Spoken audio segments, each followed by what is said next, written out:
Realmente es un gusto para mí presentarles aquí al doctor Carlos Alberto Reyes García. Él es del Instituto Nacional de Astrofísica Óptica y Electrónica, el INAOE, ahí en Tonancingo, en Puebla.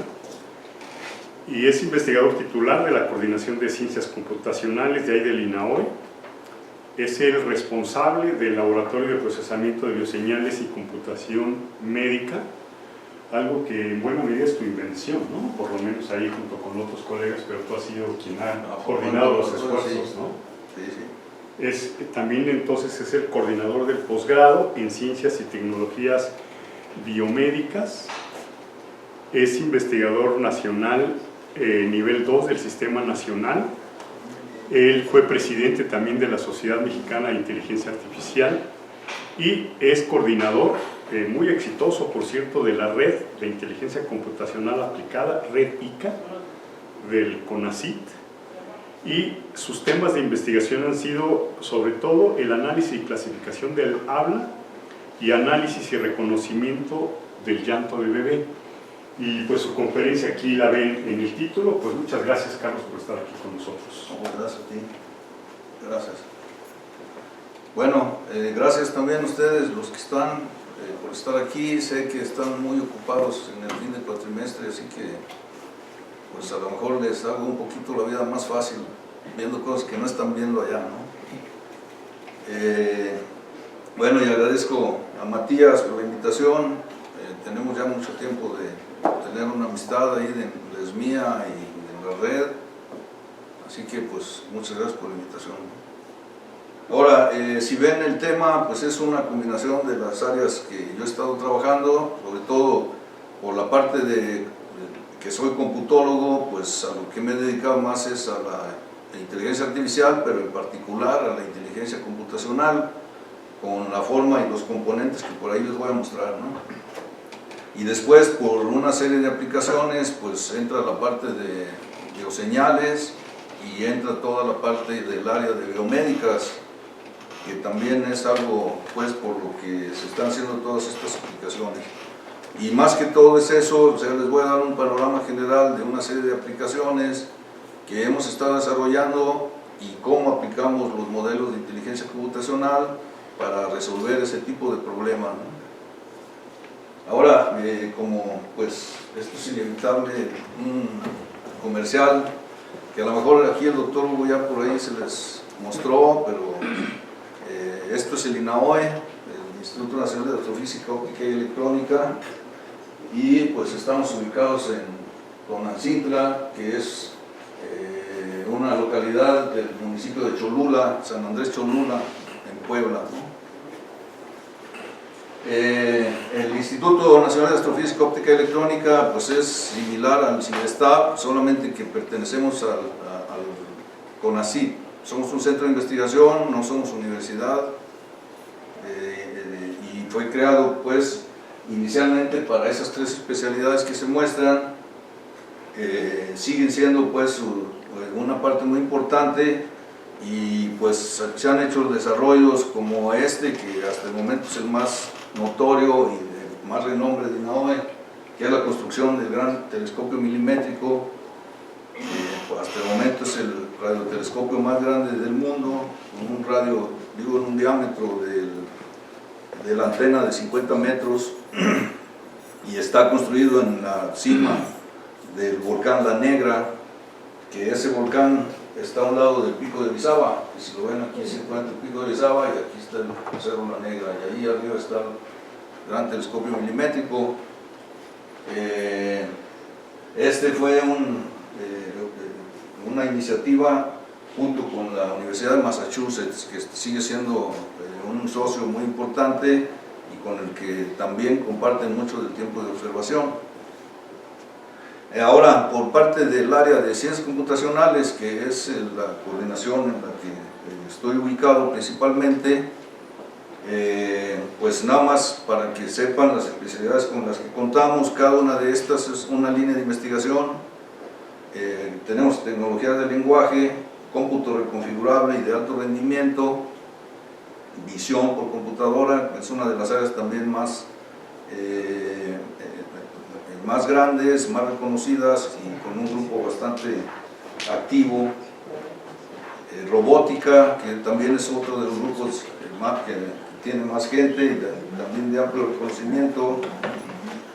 Cómputo y procesamiento ubicuo, aprendizaje automático y reconocimiento de patrones, que también es uno de los grupos más grandes, porque pues, es el área que abarca más la inteligencia artificial. Un área muy nueva que es seguridad cibernética, que incluso ya tiene su propio posgrado en la maestría en esta área, y el de procesamiento de bioseñales y computación médica, que ese es el área donde yo trabajo ahora y de la cual pues, soy el responsable. Aquí el doctor Hugo creo que pertenece a todas, pero por ahí nos compartimos también en diferentes de las áreas, ¿no? Ahora, además, ahí muy rápido lo que es el posgrado de Ciencias y Tecnologías Biomédicas, donde tenemos ya maestría con 3 generaciones y doctorado iniciando.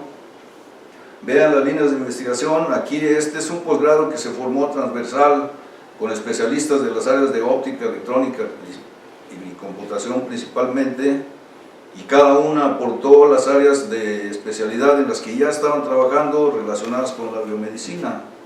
Y una muy fuerte es esta, que es la biofotónica y óptica biomédica, en donde una de las áreas también que más trabajan es lo que es la fototerapia, o sea, el uso de la luz para hacer terapia médica y uso de la luz con otros diferentes fines.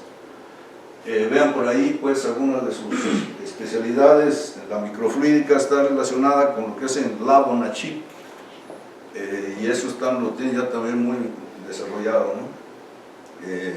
Las pinzas ópticas tienen por ahí incluso una jeringa que en vez de tener aguja inyecta con rayo láser sustancias, etc., ¿no? Y eran parte de óptica y ahora forman parte también de la especialidad biomédica. Procesamiento de imágenes y señales biomédicas, que pues es realmente de la que voy a estar hablando y es la que aporta computación a esta área. Y luego sensores biomédicos, que es la parte que aportan los de electrónica, y pues es todo tipo de sensores, incluyendo los microelectrodos, narices electrónicas y biomateriales. Y por último, instrumentación biomédica, que allí hay gente de todas las demás especialidades, y incluye áreas como interfaz cerebro-computadora, que también por aquí voy a tratar algo de eso, y sistemas de monitoreo y rehabilitación. Entonces, pues es un posgrado que inició siendo bastante robusto por la gente que está incluida y que proviene de todas las demás especialidades, ¿no? Entonces, ya viendo eso, pues ahora el tema en el que estamos, lo que debo de tratar, que son bioseñales, ¿no? En este caso, pues son todas las señales que pueden ser medidas y controladas de los seres biológicos en general. No se trata exclusivamente de seres humanos, incluimos a las plantas también, ¿no? Y animales. Y en este caso tenemos señales tanto eléctricas como no eléctricas, de los dos tipos también tratamos, ¿no? Y bueno, hay muchos otros tipos de bioseñales que son acústicas, mecánicas, biopotenciales, imágenes. Vean, las imágenes están también catalogadas como un tipo de señal, porque al final se pueden convertir en señal, transmitirse y recomponerse como una imagen o al revés, ¿no? Entonces, una vez que se convierten en señal, pues se tratan igual que todas las demás. Señales bioquímicas, señales biomagnéticas, impedancias, etc., ¿no? Y todo eso, si ven, pueden ser como medidas médicas o biomarcadores, también se conocen, ¿no? Ahora, dentro de las bioseñales eléctricas, pues tenemos algunas muy conocidas, y realmente lo que miden es la diferencia de potencial eléctrico del paso de una actividad eléctrica a través de los tejidos o algún sistema celular, como aquí lo menciona el nervioso. Y vean, pues las más conocidas que tenemos por ahí son electroencefalogramas, que en este caso estoy poniendo nada más las que son no invasivas, y una de esas los electroencefalogramas, otros son los magnetoencefalogramas, que también son no invasivos, aunque los dispositivos son mucho más grandes y más costosos, electrocardiogramas, etc. Y esa es una muestra de las señales eléctricas. Ahora, las no eléctricas tenemos unas que se llaman mecánicas, y eso es lo que dentro de ellas están los mecanomiogramas o vibromiogramas, que lo que miden es el tono muscular, y hay algunas que no son invasivas, pero hay otras que sí son invasivas, porque necesitan colocar un tipo de aguja dentro del músculo para poder oír lo que le está pasando, ¿no? O sentir como sensor. Otras sí son exteriores, pero bueno, en realidad lo que estudian es la actividad muscular, ¿no? Señales químicas, aquí se mide el pH o la oxigenación, y lo aplicamos más que todo en plantas, ¿no? En señales visuales tenemos lo que son movimientos generales, que se aplica mucho para estudiar movimientos generales en bebés, e incluso en bebés dentro del vientre todavía, para ver cómo son esos movimientos y poder predecir algún tipo de secuela o patología que pueda traer el presente y que se muestre por medio de esos movimientos. Las expresiones faciales son otras señales visuales que se están utilizando muchísimo, y ahí tiene una amplia gama de aplicaciones, desde la detección de emociones hasta la detección de patologías. Se está usando mucho en la cuestión de niños autistas, para también tratar de saber si tienen alguna expresión emocional a través de sus expresiones faciales, ¿no? Y luego está todo el lenguaje corporal, que pues también, como saben, pues ese trae muchos mensajes allí que si son interpretados dicen mucho de las personas, ¿no? Y luego tenemos las señales acústicas, que tenemos dos tipos principales. Unas son fonéticas y están relacionadas con el habla, y otras son no fonéticas, y ahí tenemos el llanto y la respiración principalmente, ¿no? Ahora, pues por motivo de tiempo, aquí no voy a tratar tanto del habla, el llanto y los electroencefalogramas. Ahora, por parte de la computación suave, pues estas son las áreas que componen lo que es la computación suave, que también se conoce como inteligencia computacional. Y si ven, pues tenemos las redes neuronales, la lógica difusa, algoritmos evolutivos y machine learning, que ahí tienen muchos de los otros componentes, pero debe de estar combinado con alguno de los demás para poder estar incluido dentro de este esquema. Ahora, cada uno de ellos tiene sus ventajas y sus desventajas y sus fortalezas, pero en este caso lo que tratamos es de buscar que los modelos que se utilicen sean todo ventajas, ¿no? Y en ese caso se forman lo que son los sistemas híbridos, combinaciones de todos los anteriores, y donde se tratan de eliminar las desventajas de cada uno de ellos, que ahorita por ahí se los voy a mostrar, ¿no? Vean aquí, pues este cuadro nos dice mucho de las posibilidades y las fortalezas de cada una de estos modelos. Estos son fuzzy systems, redes neuronales, algoritmos genéticos, control convencional e inteligencia artificial. Y si lo analizamos con respecto a las propiedades que tienen bajo varias condiciones, principalmente con respecto al tipo de información que pueden procesar, nos podemos dar cuenta para qué son buenos y para qué no. Si ven, todas las B son bueno, MMB es más o menos bueno, MMM más o menos malo, y la M es malo. Y pues aquí muy rápido, ¿no? Si ven, por ejemplo, en la columna de los sistemas difusos, pues son más o menos buenos para ser modelado matemático, pero no pueden aprender, para eso son muy malos. También son malos para optimizar, pero vean, en este caso, para representar conocimientos son buenos, para utilizar el conocimiento experto son buenos, y en estas cosas ya donde entra la complejidad de información, en la no linealidad son muy buenos, tolerancia a fallas, tolerancia a incertidumbre y operaciones en tiempo real. Todos son muy buenos, ¿no? Ahora, las redes neuronales pues tienen más malos, pero son muy buenos para aprender, que esa es una de sus fortalezas mayores. Y luego de optimizar son más o menos buenos. Entonces aquí nada más con estos dos casos, si yo combino un sistema neurodifuso, entonces estoy agregando lo bueno de aprendizaje para acá y lo bueno de optimización que puede tener, y ya tengo aquí prácticamente un sistema híbrido cubriendo la mayoría de las propiedades que tengo por ahí, o que quisiera yo abarcar, ¿no? Ahora, el modelado matemático no es tan importante, porque si por ahí recuerdan, las redes neuronales se catalogan como métodos libres de modelo, o sea, no tienen un modelo matemático preciso y tampoco lo requieren.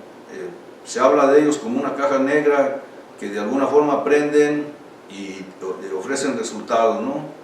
Y en este caso también, si estamos en el campo de la heurística, entonces no se requieren demostraciones matemáticas muy precisas para que los modelos funcionen, por lo cual aquí, pues en este caso, aun cuando sean malos o más o menos buenos, no son de mucho interés, ¿no?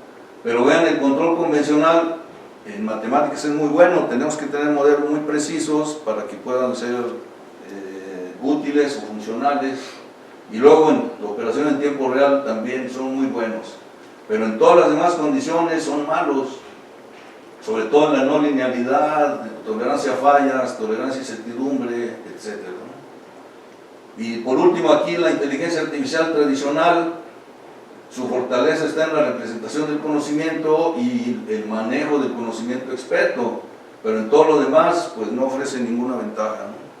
Entonces, precisamente por eso trabajamos principalmente con estas tres metodologías, y de la inteligencia artificial toda la parte que es Machine Learning. Ahora vean aquí una serie de combinaciones de sistemas que incluyen también los sistemas inmunes, redes neuronales, computación evolutiva, la inteligencia de enjambre, los sistemas difusos, y cualquier combinación que se haga, que aquí nada más se muestra de 2 en 2, forma un híbrido. Entonces yo puedo formar todos estos híbridos y realmente son con los que estamos trabajando todos los demás modelos que se muestran, ¿no? Aquí, por ejemplo, para el tratamiento del agua, del habla, vean, esta es la representación de una frase como una onda .wav. Si la visualizamos, la podemos ver de esa forma. Y aquí tiene su transcripción fonética. Si ven, así es como se hace la transcripción inicial, si se está haciendo el procesamiento o reconocimiento de habla.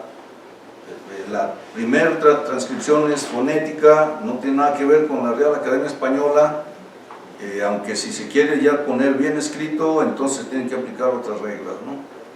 Pero pues aquí lo que estoy viendo es una onda en el dominio de amplitud-tiempo. Bueno, así se ven fonemas, y no le voy a poner cómo se oye. Ahora, a esa misma señal, si le empiezo a hacer ciertos análisis, yo empiezo a ver aquí su espectrograma. Ahora vean, esta es la misma frase, pero aquí ya me puedo dar cuenta que para cada uno de los fonemas yo puedo identificar resonancias o formantes que identifican a cada fonema. Vean en este caso lo que es el fonema vocálico A. Aquí yo tengo resonancia en esta parte. Todas las resonancias en ese caso son la concentración de energía.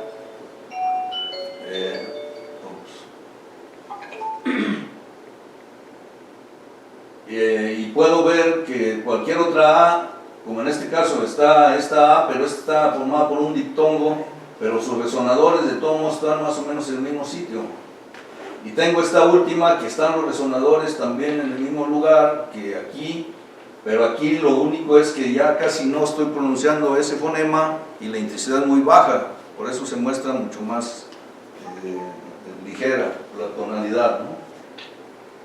Ahora, allí todavía tengo mucha información en ese espectrograma. Yo requiero formar patrones que sean mucho más distinguibles y más prácticos para hacer la comparación en el momento o para usar un clasificador. Entonces, por ejemplo, aquí este es un análisis de intensidad y más o menos refleja lo que les acabo de mencionar. Vean, la primera A está pronunciada con mucha intensidad, la última está muy baja, ¿no?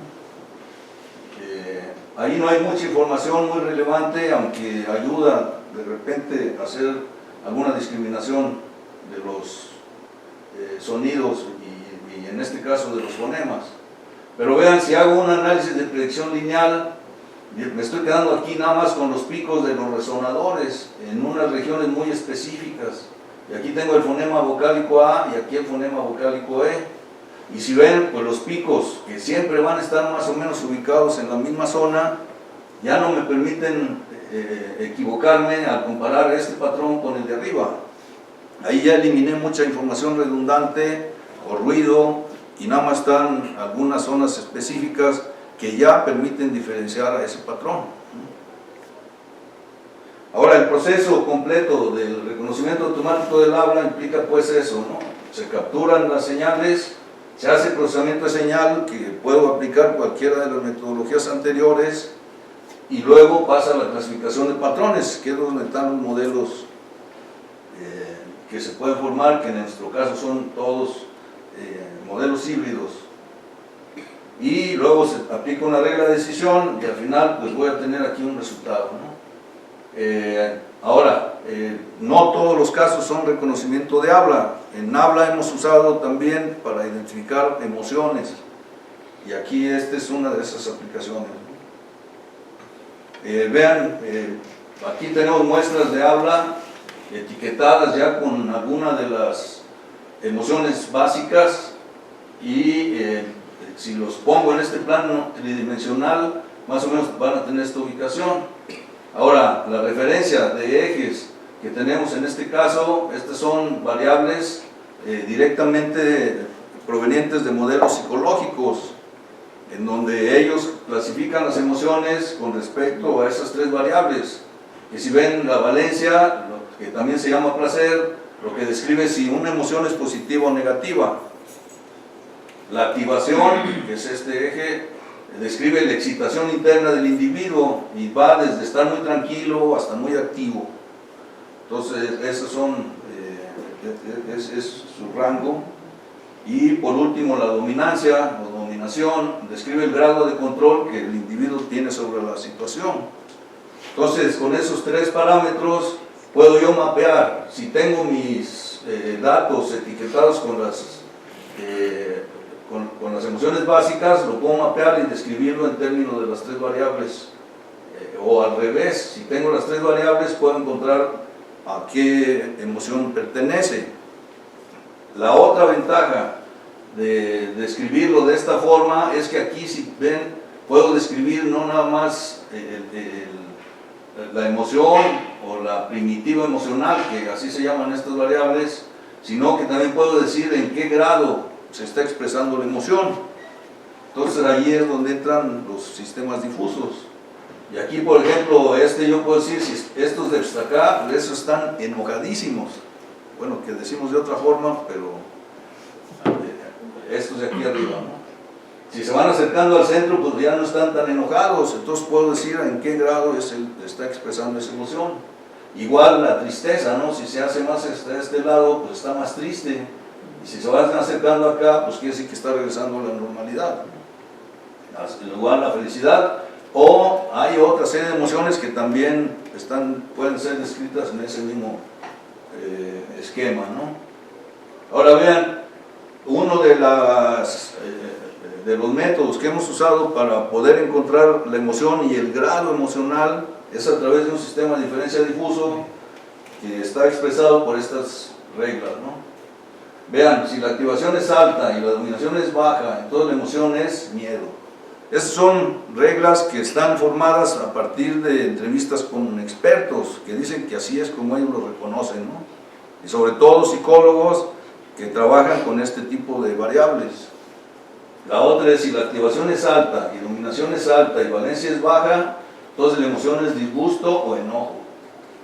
Vean aquí, porque la valencia es negativa, entonces quiere decir que es una emoción negativa. Aquí, si la activación es alta, la dominación es alta y valencia es alta, la emoción es felicidad. Ahora, todos estos son conjuntos difusos. El alto es en cierto rango, ¿no? Para eso tiene una función de membresía específica, y todos los demás están expresados en grados de membresía, por lo cual, pues la regla no va a cambiar. Lo único que yo puedo cambiar en un momento dado es el rango para cada una de los términos lingüísticos que estoy utilizando. Ahí sería la cuarta para identificar a alguien neutro, y luego este otro que es la emoción es tristeza. Ahora, con estas reglas, que si ven son 5, es todo el sistema de reconocimiento, y ahí pues hemos obtenido resultados más o menos de este tipo, ¿no? Para 5 clases, que es este caso, pues hemos tenido precisión de 0.87% y un recuerdo de 0.86%. Para 7 clases, o sea que hay 2 emociones más, entonces ahí se han obtenido que es el más alto de recuerdo, 0.84 y 83% de precisión. Aquí es usando estas características acústicas comparándola con una máquina de vectores de soporte, ¿no? Y esta es la base de conocimientos en este caso, ¿no? Entonces es un sistema bastante compacto y bastante útil. Lo único que hay que hacer es ajustar bien las funciones de membresía para que los resultados sean de acuerdo a la base de datos que se le está proporcionando. Incluso, pues ya optimizando esos parámetros, estos resultados aumentan. Ahora, respecto al reconocimiento de llanto de bebé, esta es una aplicación muy relacionada con la anterior, porque aunque no es fonética, está producido por el mismo aparato fonatorio que tenemos para hablar, y de cualquier manera el llanto es el primer medio de comunicación que tenemos al nacer, y está regulado directamente por el sistema nervioso central. Entonces cualquier alteración que tiene el sistema nervioso central se ve reflejado en el llanto, y eso es lo que nosotros aprovechamos para poder hacer sistemas de diagnóstico no invasivo, particularmente para bebés. ¿En qué edad deja de ser bebé un ser humano, técnicamente? Bueno, el llanto en sí se recomienda que sea hasta los 6 meses. Le llaman la etapa prelingüística. Ya cuando empieza a querer hablar, entonces es otra etapa, ¿no? Entonces, digamos, hasta los 6 meses. Más o menos, para que el llanto sea útil para estos fines, ¿no? Ya después se vuelve más teatral. Sí, a mí mi mamá también me dice bebé. Oh, pues sí. Bueno, quién sabe si todavía te dé ahí tu biberón. Pero pues no es que dejes de ser bebé, ¿no? Sino ya el llanto no es útil para estos fines. Bueno, entonces usamos las mismas metodologías, las mismas técnicas para extraer información y procesarlo, ¿no? De las patologías que nosotros tenemos muestras, que son llantos que han colectado médicos especialistas y que ellos mismos han identificado al bebé con alguna patología, o sea, le hacen un diagnóstico. Las que tenemos es la hiperbilirrubinemia, que es la ictericia, y ese es un estado que yo creo que por ahí lo han visto cuando el bebé nace amarillo y lo tienen que poner a la luz del sol o rayos ultravioletas para que se le empiece a quitar, pero lo que refleja es un mal funcionamiento del hígado que no procesa la bilis. Si esa condición persiste, pueden terminar con alguna otra secuela. Una de ellas es posible la sordera, ¿no? Dentro de otras cosas, o hay quien lo relaciona incluso con el autismo, ¿no? Entonces la asfixia es otra, hipoacusia, la sordera es una de las que más tenemos identificadas y que más hemos trabajado. Hipotiroidismo también son condiciones que producen secuelas, y tenemos llantos que llamamos de alto riesgo, y ahí tenemos bebés que han nacido muy prematuros, hijos de madres muy viejas o muy jóvenes, o drogadictas o alcohólicas, o que nacieron sin respirar inmediatamente, o que traen alguna hemorragia cerebral o hidrocefalia, etcétera, ¿no? Cualquier condición que le haya causado algún problema al nacer o antes se le considera de alto riesgo, y a esos pues, se recomienda que se le haga un seguimiento mucho más cercano. Y bueno, una patología, bueno, aquí dice deseable, pero que queremos nosotros identificar con llanto es el autismo, ¿no? Y no lo hemos hecho porque es muy difícil capturar el llanto, dado de que inicialmente no se le identifica el autismo al nacer. Ya cuando se le identifica ya pasó la etapa útil del llanto. Y estamos trabajando con un grupo italiano que ellos están haciendo una forma muy ingeniosa, donde están colectando muestras de hermanitos, bebés, de niños que están identificados como autistas, o sea, niños en edad escolar. Entonces capturan el llanto de los que tienen hermanitos bebés, esperando a ver si por genética también desarrollan el autismo. Y de esa forma ya han encontrado una base de datos no muy grande, pero sí algunos, precisamente por genética, terminan siendo también autistas. Y pues estamos en espera que nos proporcionen esa base de datos, ¿no? Pero ¿hay cómo hacen la relación entre el factor genético? No, pues nada más a ver si le atinan, ¿no? O sea, si un bebé de los... Primero estaban estudiando ellos niños autistas, de expresión facial y una serie de cosas, para ver si le pueden identificar sus emociones. Y se les ocurrió ver si, pues muestreando a los hermanitos, podían empezar a tener una muestra de llantos de bebés que terminan siendo autistas. O sea, digamos, ahí la hipótesis es que quizá el hermanito también pueda, sí. Y entonces grabar su llanto para eventualmente... Sí, cuando el tiempo sale, pues ya dices, este fue, ¿no? O sea, es un estudio de larga duración, pero de esa forma, por ejemplo, cuando yo me enteré, llevaban más de 200 muestreados y les habían salido como 8, que sí habían desarrollado la patología, pero ya es una muy buena base. Y sí había una cierta característica común en esos 8. Bueno, se espera que sí, o sea, no nos han prestado la base. Querían todos ellos completar más y hacer sus estudios médicos, porque ellos son médicos, ¿no? Y luego pues, ya nos iban a permitir que trabajáramos con los modelos de clasificación automática, ¿no? Pero todavía no lo hacen. Todavía no nos lo prestan. Hay una doctora romana que está muy reacia. ¿Y cuál es el argumento? ¿De tipo ético o de qué tipo? Que quieren primero ellos hacer sus estudios completos. Y también hay una gran cantidad de reglas europeas y italianas sobre todo, de que lo toman eso también con mucha confidencialidad. Aquí en México no tenemos tanta restricción, pero en otros lados sí, tienes que tener todos los estudios y permisos, hasta de los papás. Bueno, no se lo piden al bebé porque no firma, ¿no? Pero hay mucho pues de ética. Bueno, vean aquí nomás muestras rápidas de llantos. Aquí lo que se puede ver es que sí hay diferencia entre los diferentes tipos.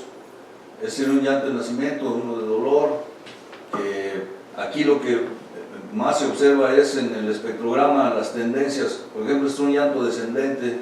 Pues no tiene forma porque tiene mucho líquido acuoso aún en la garganta.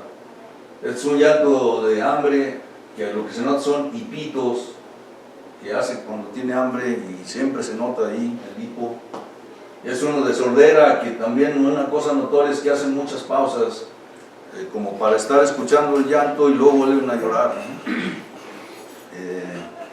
Aunque también esta es una muestra típica, no es que en todos los casos esté así, porque si no, pues el reconocedor sería muy fácil, ¿no? Hacer el reconocimiento. Es de asfixia, vean allí, es muy caótica la señal y luego la intensidad también es muy baja, ¿no? Y aquí pues hacemos extracción de características similares a las del habla. Aquí esta es la frecuencia fundamental y aquí nada más hay una muestra de cómo se vería un llanto normal contra un sordito hipoacúsico. Y luego coeficiente de predicción lineal, que fue como el que mostré para los fonemas vocálicos. Este sería un llanto normal y este sería un hipoacúsico. Entonces ahí sí hay una diferencia distinguible, ¿no?, entre los dos tipos. Y el proceso que hacemos es que de un llanto que se graba normalmente, que deja de llorar el bebé, pues son de diferentes duraciones. Entonces, para tener misma duración, hacemos segmentación del mismo tamaño, ¿no? Estos son segmentos de 3 segundos o de 1 segundo, y a cada uno de esos segmentos, que tienen la misma clase en sí, para toda una muestra completa, se le extraen alguna característica, que en este caso son los coeficientes espectrales de frecuencia MEL, y obtenemos vectores de este tipo, pero tenemos encabezados que le mete el procesador, y pues todo esto se limpia, ¿no?, y se debe de quedar únicamente los datos numéricos. Con una serie de estas, bueno, aquí vamos formando de todas las muestras que tenemos nuestra base de datos, y eso es lo que utilizamos después para entrenamiento, ¿no?, y luego para prueba. Ahí entra la clasificación. Una vez que ya tenemos todos esos vectores, entonces lo paramos por algún clasificador. Pues, bueno, esta es una red neuronal, pero ahorita van a ver otras variantes, y nos tienen que decir la patología que tiene, ¿no? Una de los métodos que hemos usado, vean, este es un diseño evolutivo.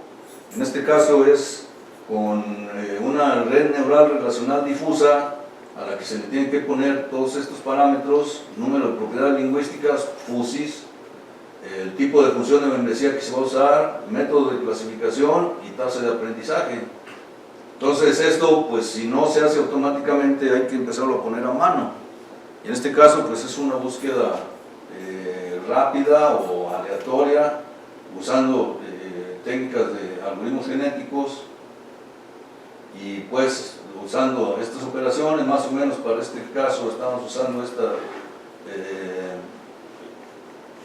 estos porcentajes para cruza y para mutación, y luego pues se produce la nueva generación. Cada uno de los modelos que se generan es probado en la red neuronal con pocas muestras de entrenamiento, vueltas de entrenamiento, y los que den mejores resultados son los individuos que se van seleccionando. Entonces aquí pues es una de las implementaciones con ese número de muestras, y se está diferenciando diferentes clases, y aquí hay unos resultados, ¿no? De acuerdo pues al individuo que teníamos, esta fue la codificación más exitosa, y lo que quiere decir es que se están usando 3 funciones de membresía del tipo pi. El método de clasificación es un max-min, que es un producto relacional, le llaman producto Circlet también, y la tasa de aprendizaje es 0.2, y aquí con la base de datos anterior pues fue un 98%, ¿no?, que se le atinó. Ahora esto se ha elaborado un poco más, y también el algoritmo genético ya no se hace tan a mano, y esta es una selección de genética del modelo difuso, específicamente para clasificación de llanto. Y si ven, por medio de un algoritmo también evolutivo, se seleccionan el método de selección de características, todo lo que es relacionado con la fusificación o la formación como la anterior de las funciones de membresía, el tipo de función de membresía, incluso sus parámetros, y luego qué clasificador es el que se va a utilizar, ¿no? Y en este caso es un híbrido difuso, y de aquí generamos ya el modelo difuso, que es el que se va a probar. Entonces, bueno, esta es generación Genetic Selection of a Feature FOSI Model. Sí, selección genética del modelo difuso. Y lo que selecciona pues es el método de selección de características, el tipo de procesamiento difuso, el algoritmo de aprendizaje y los hiperparámetros para cada método.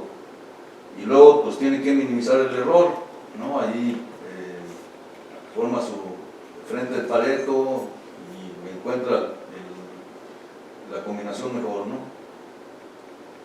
Aquí tenemos unas combinaciones, todos esos son individuos, cada uno de ellos también es probado para ver cuál se queda mejor para estos 4 hiperparámetros. Todos esos son métodos de selección de características. Este es el tipo de modelo difuso que se está usando, el número de parámetros, y este es el algoritmo de clasificación. ¿LA qué es, Carlos? LA, bueno, de hecho, cada uno linear, a ver, aquí no dice. ¿Cómo? Learning algorithm.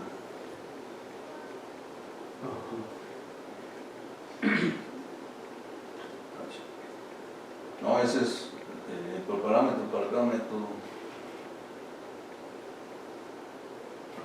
LA es Pues el clasificador.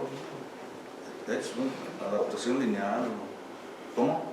LA, Sí. el tipo, pues es un algoritmo, ¿no? El clasificador, pues, el algoritmo de aprendizaje. Ajá. Bueno, pero pues cada uno de estos es un individuo y estos son los clasificadores, ¿no?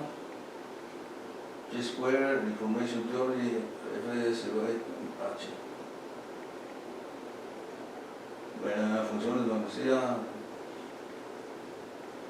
árbol de decisión.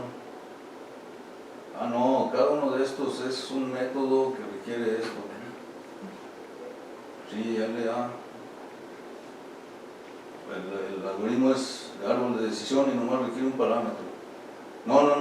Perdón, no son individuos, más bien está describiendo cada uno de estos métodos.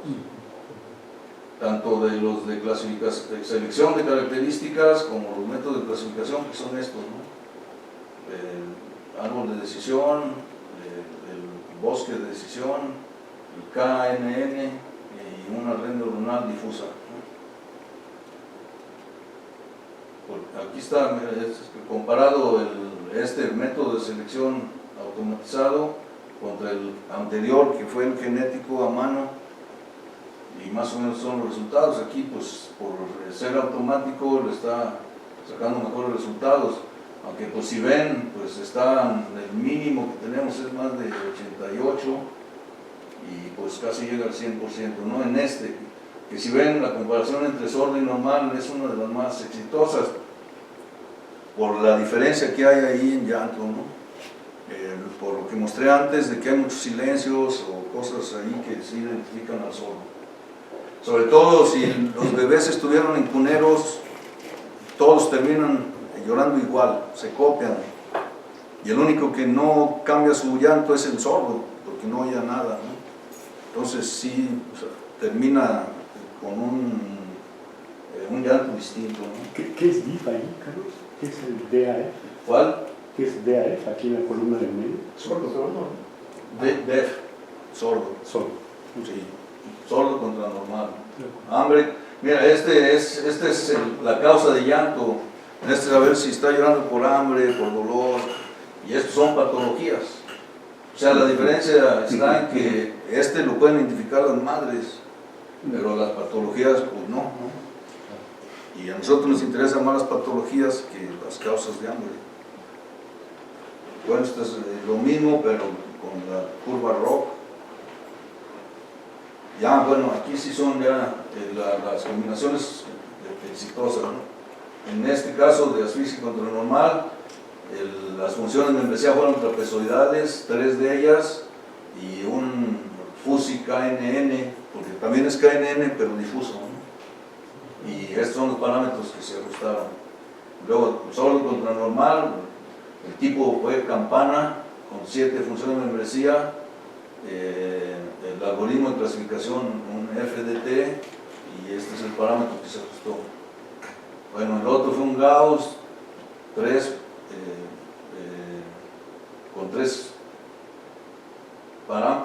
funciones de membresía, que también es FUSI, y otro FUSI KNN, que pues también fue de los que mejores resultados dieron. Con estos se obtuvieron los resultados anteriores, ¿no? Y estos son los parámetros que se ajustaron. Bueno, y y luego lo que son las señales cerebrales, que con esto lo que nosotros hacemos más son interfaces cerebro-computadora, aunque también ya las estamos empezando a hacer para detección también de algunas patologías. Y pues en este caso lo que lo usamos es como un medio de comunicación extra, fuera de los medios normales de habla o movimientos que podemos hacer, y por lo cual pues van dirigidos mucho a personas que no tienen movilidad ni habla, ¿no? Principalmente. Entonces aquí lo que tenemos son equipos de este tipo, son Emotiv, Epoch. La característica es que tiene 14 electrodos y son muy recomendables para interfaz cerebro-computadora. No son recomendables con fines clínicos porque la presión tampoco es muy alta, ¿no? Pero para estos fines sí permiten hacer una gran cantidad de aplicaciones. Y para cada uno de los electrodos que deben de tener más o menos esa colocación, pues cada una de estas señales está relacionada con cada uno de sus canales. Entonces, esto es lo que nosotros procesamos al final y para obtener información que luego es por los vectores que luego procesamos, ¿no? Ahora, pues más o menos es la colocación, no necesitan andar rapados por ponerlo, ¿no? Pero en ese pues hace muy bien muestra, ¿no? Y aquí lo que está haciendo es un experimento de mover un cubo que está ahí, que lo empuja, lo jala, lo hace a un lado, al otro, arriba, abajo, y posible de entrenamiento, ¿no? Ese es un suite que ya trae integrado el sistema. Y para nosotros pues esta es más o menos la metodología completa desde la adquisición de las señales, que pues nosotros hemos tenido que formar nuestras propias bases de datos, sobre todo por la orientación que nosotros le damos, que es de habla imaginada. En vez de hacer la aplicación por movimientos imaginados, lo hacemos con habla imaginada. Y ahí lo que hay que imaginar es que se están pronunciando palabras como estas, ¿no? Arriba, abajo, izquierda, derecha y seleccionar. Que si ven, está relacionado con el movimiento de un mouse dentro de un ambiente de navegación para permitir, de esa forma, hacer tareas específicas para, como mencionaba, personas que no tienen movimiento, ¿no? O tampoco hablan. Entonces se hace limpieza de la señal, se extraen características, aquí casi siempre lo hacemos por wavelets, aunque ya lo hemos pasado de dominio y también lo hacemos como si fuera una señal acústica. Y se han probado métodos de selección de canales, sobre todo también un método de ajuste automático que ahorita voy a describir y que es un NSSGA2, pero la función de membresía es difusa. Entonces este es pues un proceso con estas palabras principalmente, y vean lo que queremos hacer es mover dentro de un ambiente de navegación que pueda moverse entre un menú para poder hacer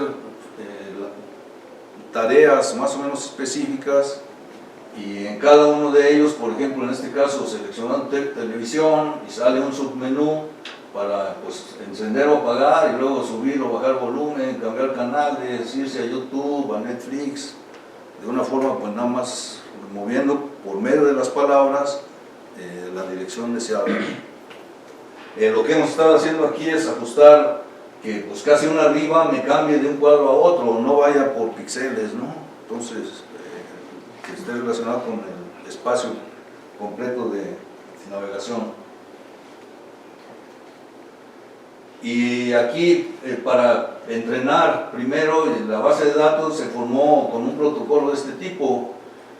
Primero hay un espacio ahí que se le da que debe estar en blanco la mente, y luego cuando va a iniciar a pensar la palabra sin pronunciarla da un clic en un mouse, y cuando termina da otro clic. Entonces quiere decir que la palabra que pensó está aquí, y esa la usamos para después hacer segmentación en ese puntos, viendo los clics, y de ahí extraemos la muestra para formar la base de datos. Este es uno de los protocolos. Ya tenemos otros que no es con ratón, porque también luego el ratón no sincroniza exactamente en el momento que da el clic y que salga por allá el artefacto, ¿no? Sino que hay a veces un desfase o mete un doble o alguna cosa de ese tipo. Entonces ya pues, tenemos algunos protocolos que directamente desde la pantalla se le está indicando en qué momento empiece a pensar y en qué momento termine, ¿no?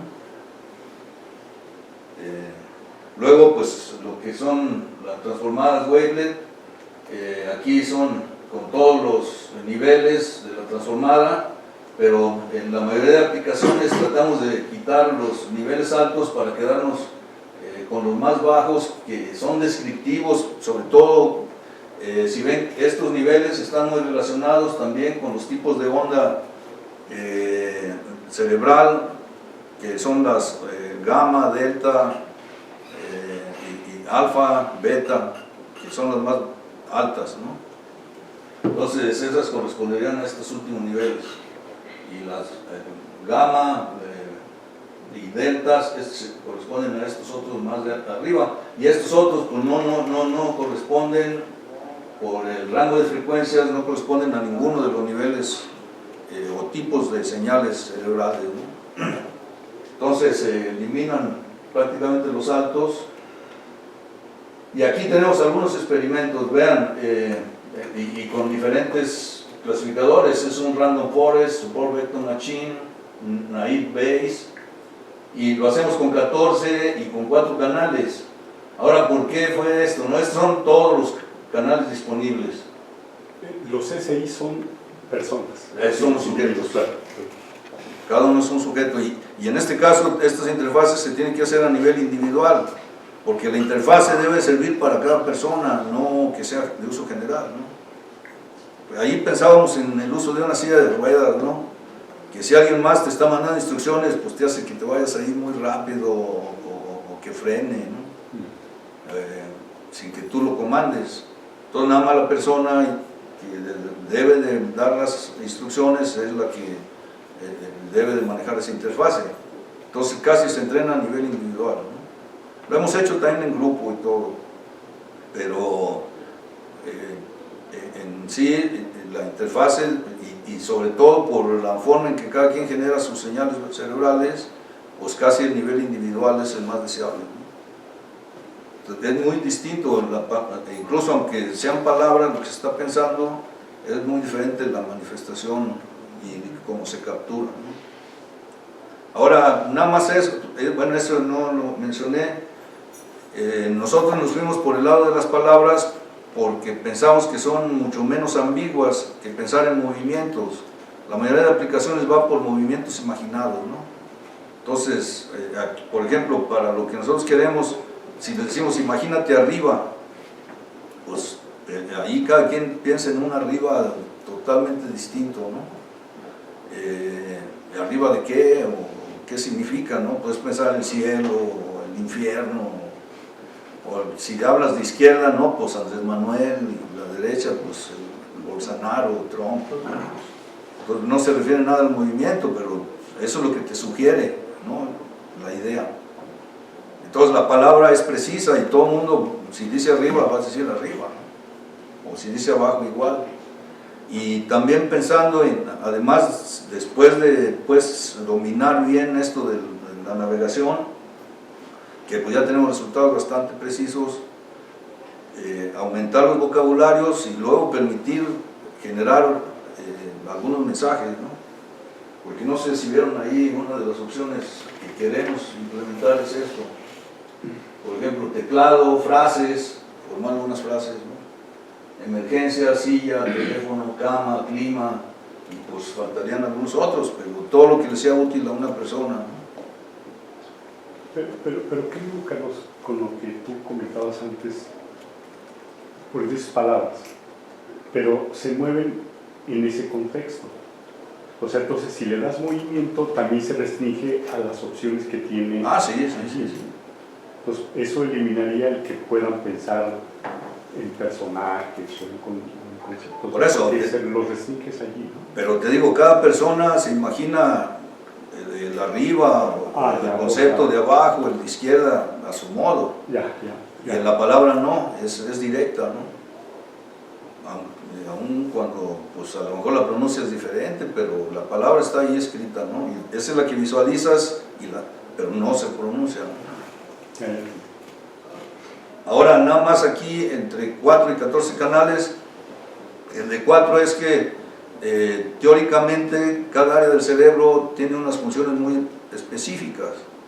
Y se habla que las funciones del lenguaje y de lingüísticas están ubicadas en 2 áreas que tenemos aquí en el lóbulo izquierdo, que son el área de Broca y la zona de Wernicke. Entonces, pues decíamos, nosotros vamos a mapear nada más estas 4 para no tener que procesar todos los demás canales. Pero ahí se está viendo pues los resultados, ¿no? Si nomás mostramos esos 4 canales, los resultados son muy bajos comparados con los 14. Entonces, los 4 canales solos no nos dieron la información que queríamos. Entonces empezamos a hacer más cosas. Bueno, primero sí estábamos decodificando el aura imaginada, porque otra de las cosas que nos decían, bueno, y a lo mejor nomás le están atinando ahí al azar, y lo que están realmente viendo son los movimientos, o que no tenían nada que ver con la palabra, ¿no? Y empezamos a hacer algunos experimentos distintos. En este caso, bueno, este es uno relacionado con el anterior, y los primeros resultados son los azules, y luego ya utilizando la energía relativa wavelet se empezaron a subir resultados. Entonces vean aquí, por la mayoría sacó mejores resultados que los primeros, que son los que mostré antes, ¿no? Y luego aquí comparando los 14 contra los 4, pues se ve que al agregarle canales se gana información.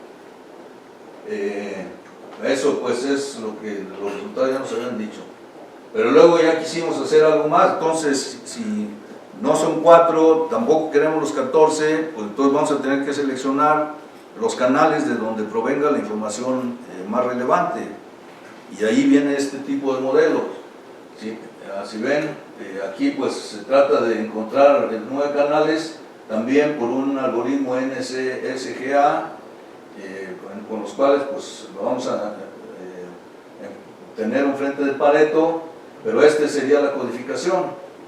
Entonces, correspondiente a todas las características que nos puede proporcionar cada uno de esos canales, ¿no? Y bueno, al final tenemos cromosomas o individuos binarios, ¿no? Nada más con bits. Y de ahí se forma este frente de Pareto, que si ven corresponde a los canales, pero vean la función de membresía, digo de aptitud, es difusa, aquí está reflejado, y lo vamos a medir entre el desempeño, que sería en este caso para el número de canales pequeño, regular, grande, y para el error bajo, regular o alto. Y con esto formo las reglas y el resultado está aquí. O sea, qué tanta aptitud tiene cada uno de las combinaciones que se obtiene para cada uno de los canales. Y allí formamos reglas del tipo if-then, que lo probamos con un sistema de inferencia de 2×2, en vez de las 3 funciones de membresía que se ven anteriormente. Aquí tenemos 3 funciones de membresía, y este lo cambiamos por 2 o por 5, que esos son los casos que se están mostrando aquí.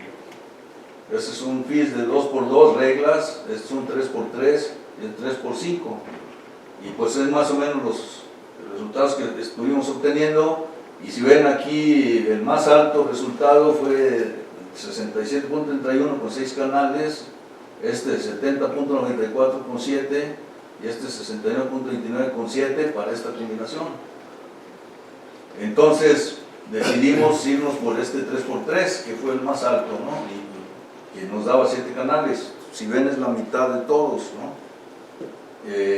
Ahora ahí lo que hicimos luego, ajustar las funciones de membresía de esta forma. Pues primero es el uniformemente distribuido, y luego empezamos a mover los parámetros de las funciones, que luego ya se hizo de forma automática, pero más o menos es la forma en que procede, ¿no? Y luego ya ahí sacamos resultados para el mismo FIS el sistema de diferencia difuso 3x3, versión 1, 2, 3, 4, variando sus parámetros, pero pues no hay cambios significativos. Entonces nos decidimos quedar con el uniformemente distribuido por lo pronto para este experimento. Entonces, por simplicidad, pues usamos ese. Y bueno, nada más aquí como extra, después pues empezamos a jugar ahí con las señales y quisimos ver qué pasa en el dominio del acústico, y entonces empezamos a oír las señales y las sonificamos, y ahí pues ahora podemos oír todo lo que pasa pues mentalmente. A ver, no sé si se alcanza a oír esto. No le puse la bocina.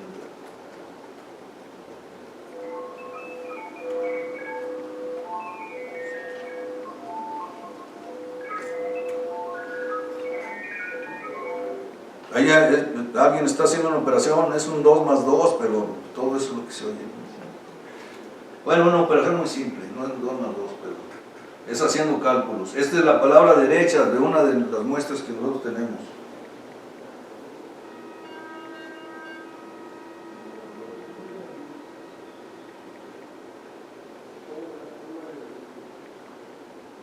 Este es seleccionar.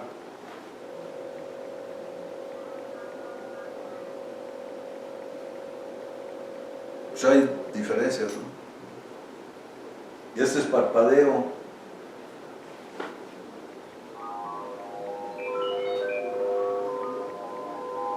Nomás parpadeando. Que ahí mete artefactos.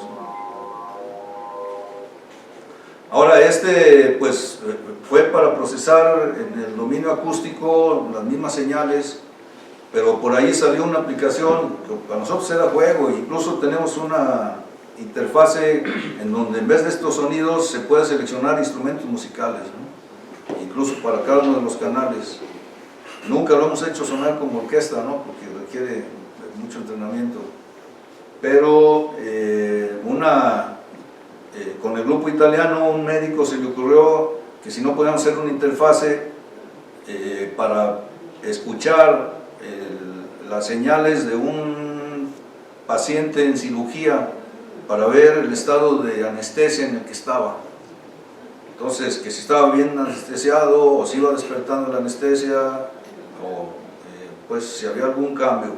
Y eso a él le interesaba para no estar teniendo que voltear al monitor.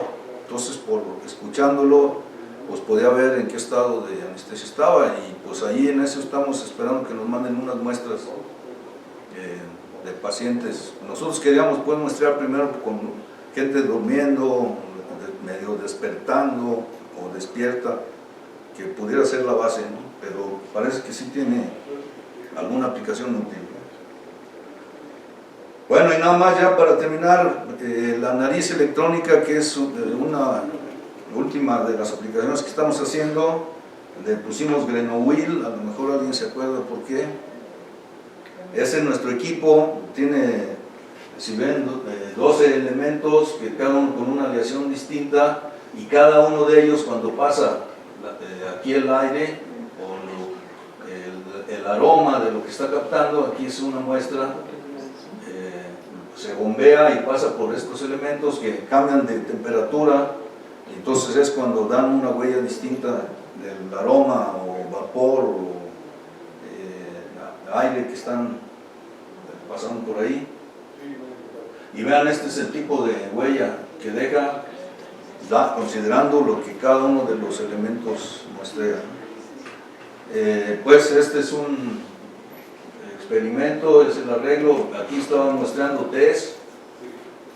Si ven, primero pues muestrar entre diferentes hierbas, se diferencian bastante bien, pero aquí lo que hicimos fue, como teníamos de varias marcas, pues ver si podíamos diferenciar la marca, ¿no?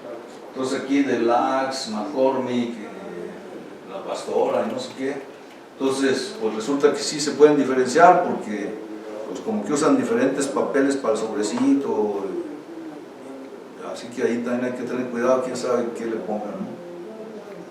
Y vean, este es el tipo de información de los 12 canales, son vectores al final, que esos son los que luego procesamos, se convierten a punto CSV y luego ya se pueden trabajar pues como cualquier otro modelo, ¿no?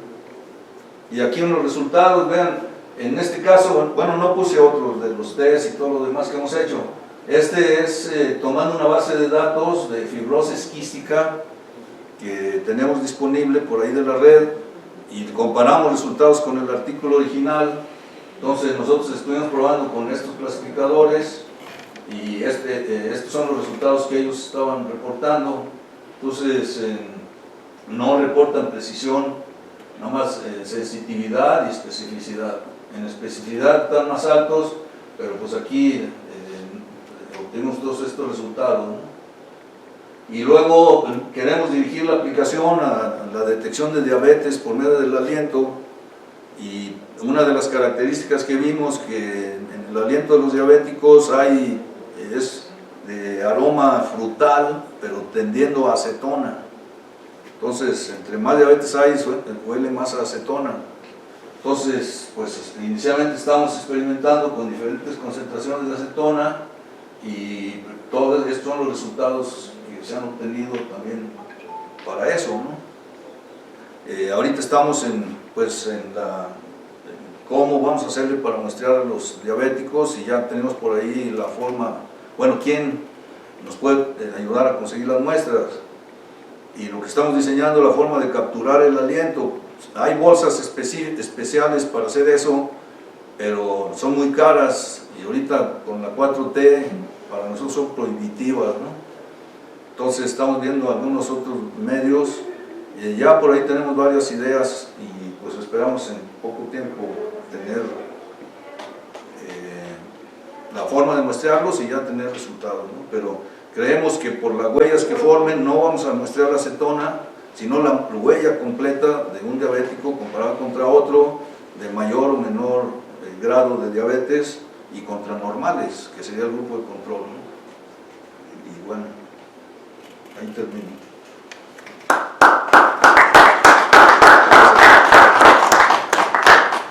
Pues preguntas.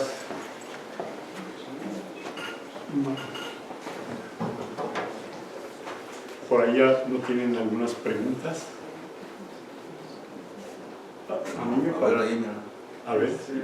¿Hasta cuántas palabras han podido detectar con la interfaz cerebro-computadora? Mira, hemos estado trabajando nada más con esas 5, porque necesitamos tener una buena base de datos con las mismas y bajo el mismo protocolo. Lo que hemos hecho, que los hemos comparado con otras 5 en otro idioma.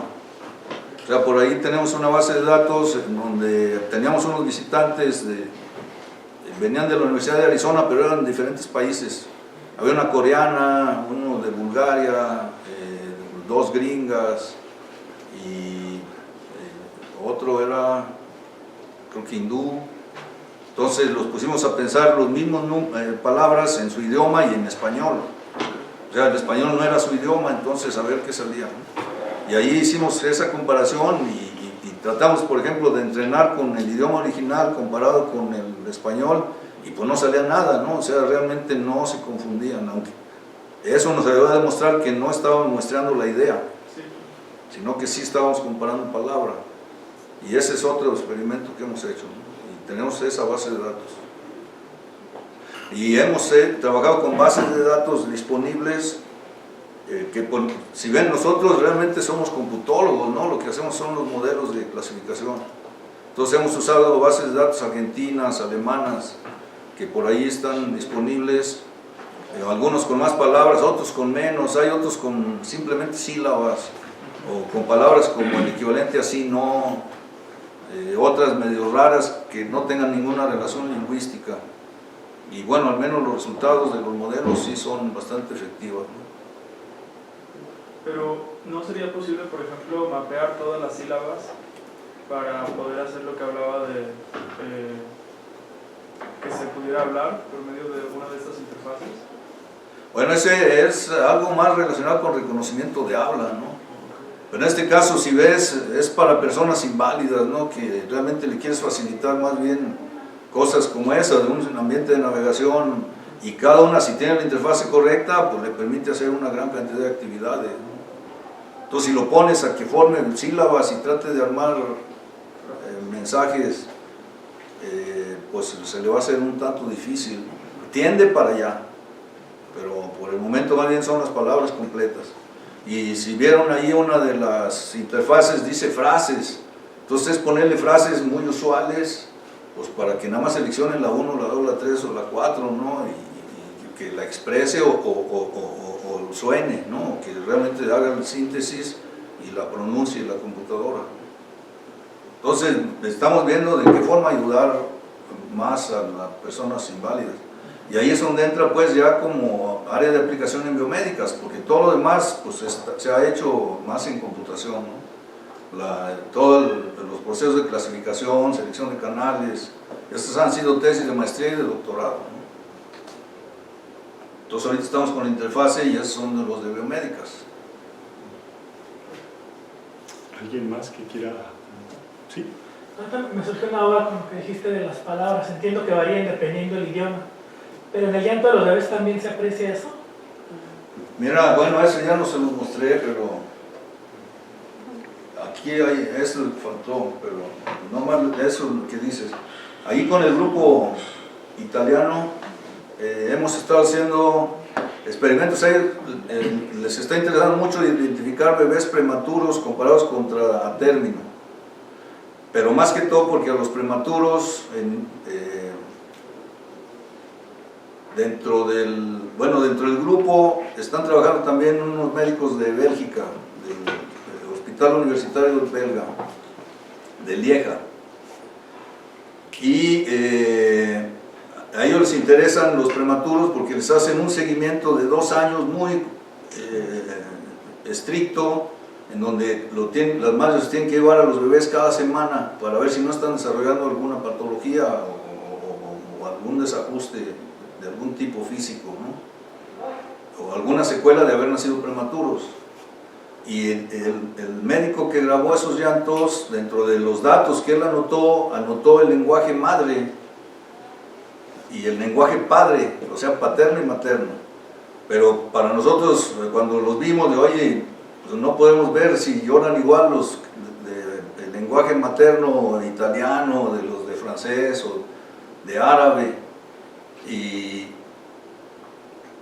tomamos el materno de referencia porque pues el bebé anda dentro de la madre, ¿no? Y oye más el ambiente donde está la madre que el del padre, ¿no? Que puede ser de otro idioma. Y más en Bélgica, que hay muestra internacional de naciones, ¿no? De gente. Entonces de ahí salió esta base de datos de influencia del lenguaje materno en las formas melódicas. Y estos son idiomas que ya tenemos, o sea, tenemos muestras de italiano, bueno, bebés de lenguaje materno italiano, lenguaje materno francés, de español tenemos de mexicano y de cubano. Esas eran unas comparaciones que ya habíamos hecho, y lo único que vimos es que los cubanos duran más tiempo llorando el bebé, sus unidades de llanto son más largas, ¿no? Y no hemos hecho más a detalle porque el protocolo de captura fue distinto, entonces allí dificulta hacer una prueba muy pareja. Pero bueno, te digo, sí notamos que duraba más el aguante pues de llorar. Yo creo que por eso hay mucho cantante ahí, ¿no? Árabe, turco, que son unas poblaciones grandes ahí en Bélgica, y hay algunas muestras de estos, búlgaro, albano, portugués y algunos idiomas italianos, digo africanos. Y vean, estos son los resultados ahí, estos son 4 clasificadores neurodifusos, y es comparando italiano contra árabe, y vean los resultados. O sea, sí se diferencia de qué lenguaje provienen, y ahí viene lo que tú estás diciendo.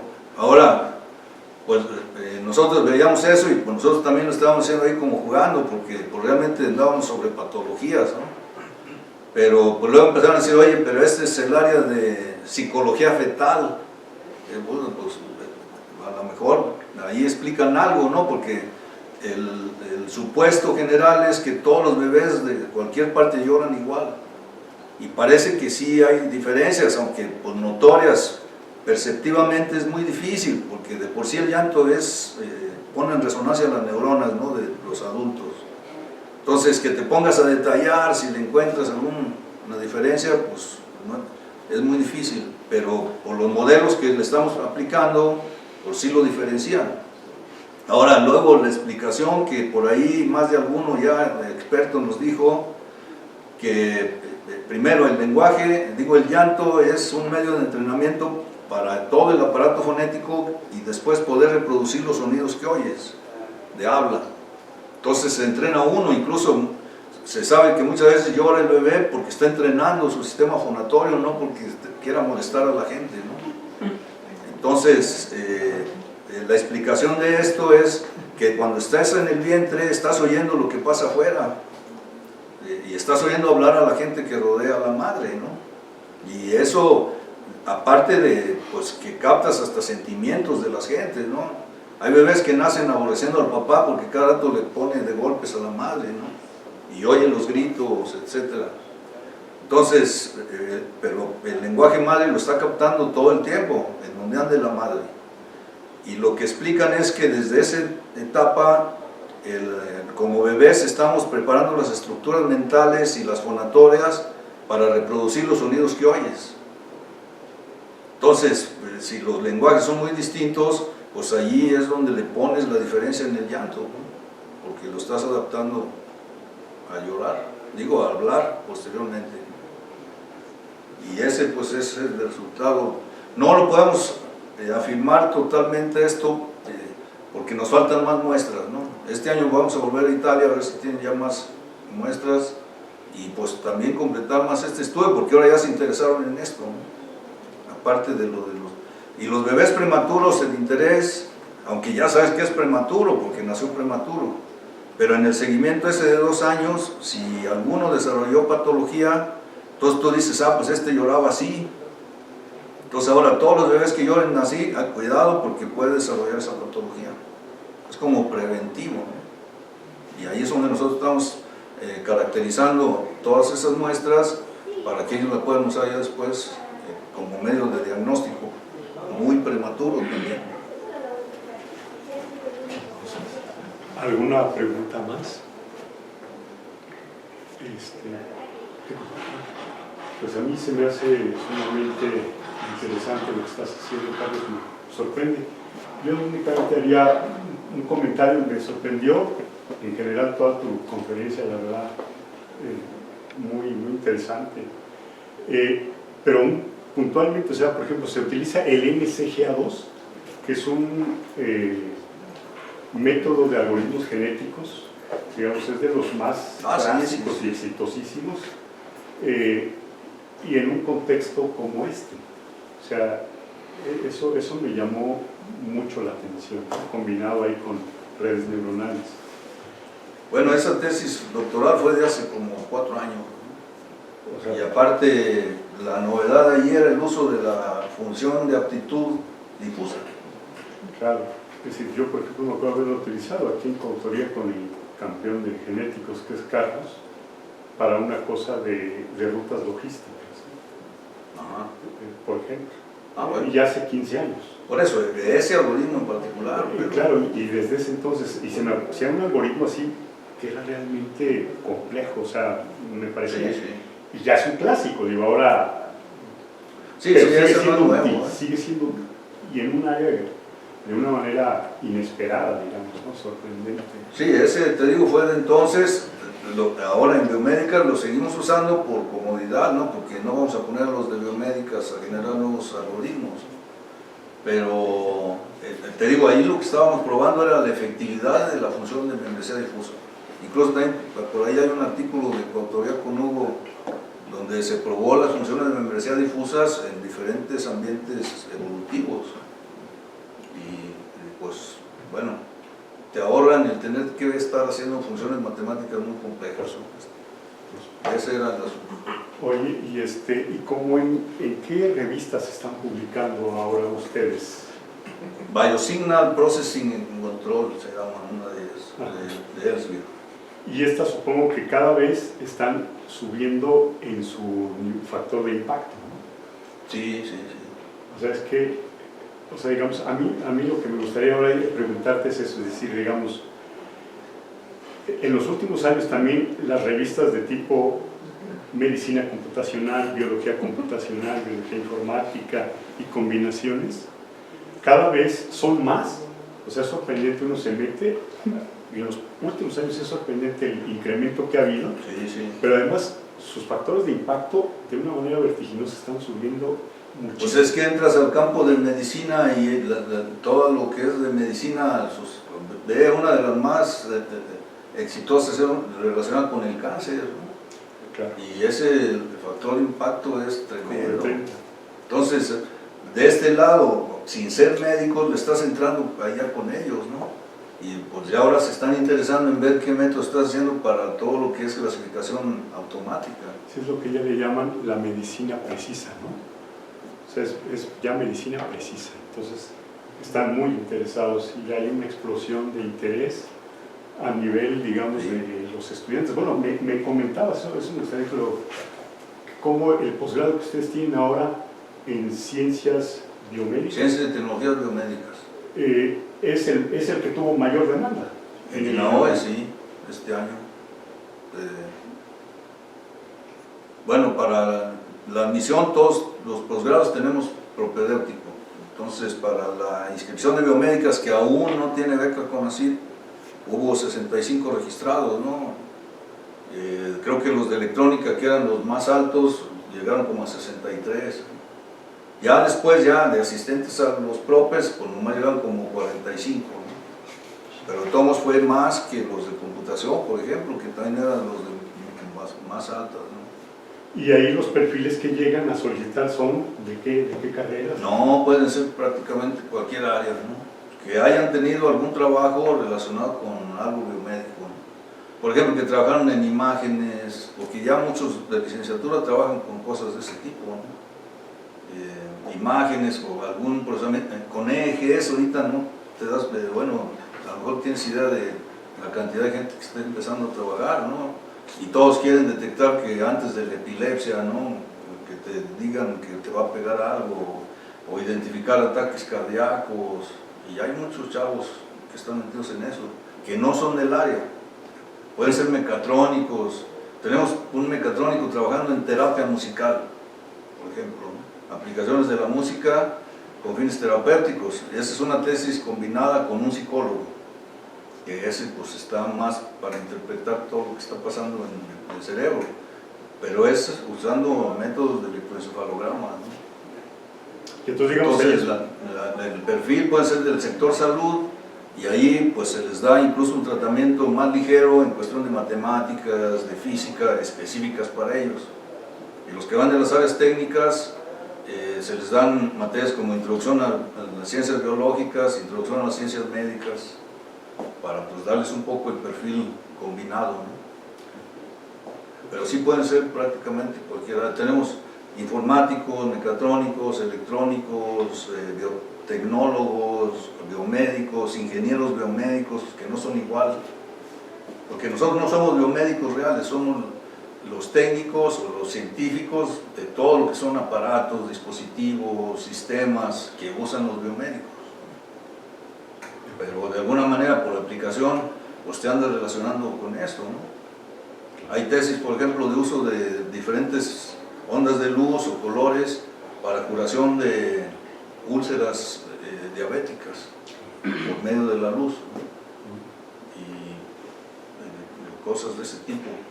Ya son tesis ya de maestría de los chicos, ¿no? Pues extraordinario. Miren, pues espero que hayan, pues a mí me pareció muy interesante, ya uno sabía que había esta corriente cada vez más amplia a nivel mundial, pero bueno, tenerlo con datos y con aplicaciones y con los métodos como que se hacen híbridos, pues creo que eso es algo que nos enriquece muchísimo en este departamento. Muchas gracias, Carlos. No, pues gracias a ustedes. Aquí está tu diploma y ahorita